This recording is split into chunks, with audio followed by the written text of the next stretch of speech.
Carissime e carissimi, continua la nostra ricerca di dispositivi meccanici che parlano il dialetto veneto.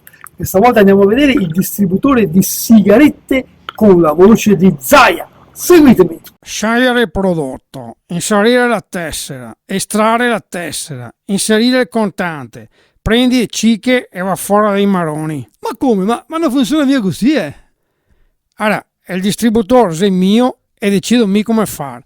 Mi dispiace, misso Zaia, e ti non ti sei un cazzo. Ma guarda questo, anche l'imitazione dei sordi mi fa. Dai, continuiamo avanti. Ascolta, gatto finito le cicche. Allora, al massimo se te bevi un prosecco ti offro un cicchetto, ma non da fumare.